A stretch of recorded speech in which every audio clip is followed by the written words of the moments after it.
नमस्कार, मी सुमित दनाने. आज आपला भेटण्याचा योग आलेला आहे पुन्हा एकदा. आजचा विषय असा आहे, आपण स्वतः हळद बनवलेली आहे. या मागच्या 2020 मध्ये आपण हळदीची लागण केली होती. हळदीच्या लागणीच्या अगोदर आपण घनजीवामृताचा खूप मोठा डोस दिला होता. घनजीवामृत आणि त्यानंतर गाईच्या शेणापासून आणि गोमूत्रापासून पंचगव्याच्या निर्मिती करतोय शेतामध्ये वापरण्यासाठी. पंचगव्याचा त्या दोनच गोष्टींचा वापर करून आपण ती हळद पिकवलेली होती.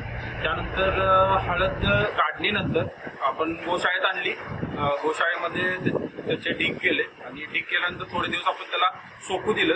त्या सोकण्यामुळे काय झालं की थोडीशी जी हळदीच्या वरची माती असते ती जराशी निघाली आणि हळदीची स्वच्छता आपण पहिल्यांदा हाताने करून घेतली. त्याच्यावरची माती असेल किंवा ही टर्पल असतील ही सगळी काढून घेतलेली आहेत. अशा पद्धतीने स्वच्छ केल्यानंतर आपण स्लायसिंग मशीन मध्ये त्याचे स्लाइस करून घेतले.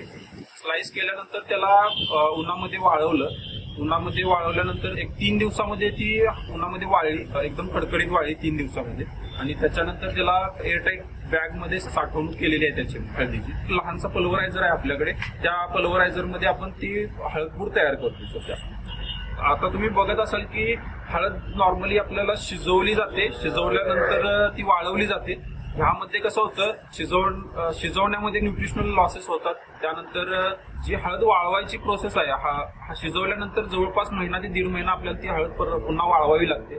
सो जास्तीत जास्त काळ ह्यामध्ये ती उन्हाला एक्सपोज होत असते हळद. त्यामुळे ही जी मेथड आहे शिजवण्याची जी पद्धत आहे, ह्या पद्धतीपेक्षा ही जी डायरेक्ट आपण उन्हामध्ये कट करून जी वाळवतोय हळद, ही 3 दिवसामध्ये प्रोसेस पूर्ण होते.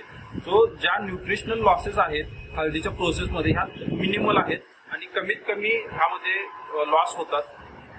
याचे आपण रिपोर्ट सुद्धा दोन्ही पद्धतीने करून याचे रिपोर्ट सुद्धा बघितलेले आहेत. कर्क्युमिन पर्सेंटेज कम्पॅरेटिव्हली ह्या पद्धतीमध्ये जास्त आहेत. सो आपण ही पद्धत त्यामुळे फॉलो करतो आणि यावर्षीची आपण ही अशा पद्धतीनं हळद आपल्या गोशाळेमध्ये बनवलेली आहे.